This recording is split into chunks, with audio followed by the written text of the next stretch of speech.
Tous les partis politiques étaient là. Et on a fait ce programme. Mais quand vous reculez la date de la révision de la liste électorale, mais vous reculez également la date de la mise à disposition de la liste définitive, à votre disposition. C'est tout. Et donc, nous sommes partis de juillet jusqu'en octobre. Mais la conséquence, on ne peut pas, puisqu'il était prévu de vous mettre la liste électorale définitive en mars, pour que vous ayez mars, avril, mai, juin, juillet, et août même, 6 mois comme vous l'avez souhaité. Mais comme vous avez reculé, on ne peut plus le faire. On est obligé de vous donner la liste définitive en juin. Mais entre-temps, il faut qu'on fasse le traitement.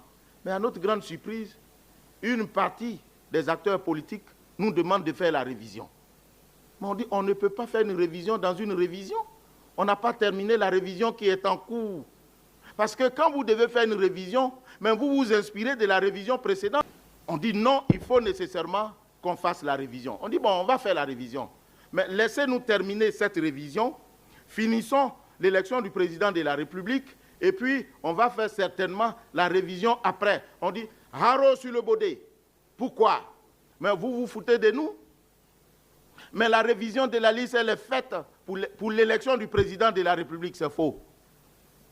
Que dit l'article 6, dont tout le monde s'inspire tant? L'article 6 dit ceci.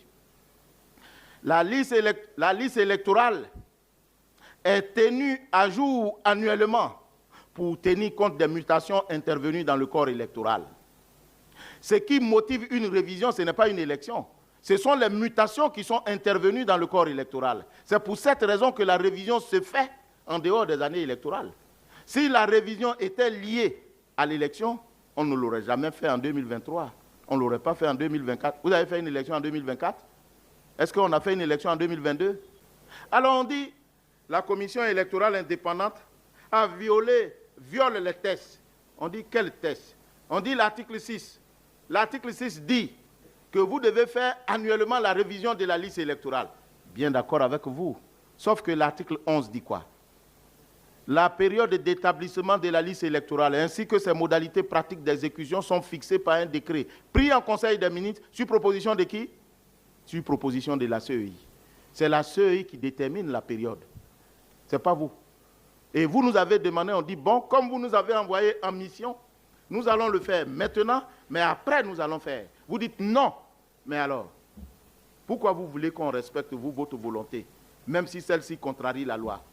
Vous nous interpellez parce qu'on doit faire la révision annuellement, parce que contenu dans la loi, mais on vous dit que cette même loi dont vous vous inspirez, vous trouvez le charme de nous informer chaque fois, de nous rappeler à nos obligations, dit également que c'est à la commission de déterminer la période d'établissement de la liste électorale. Vous dites non, on ne nous soumet pas à cela.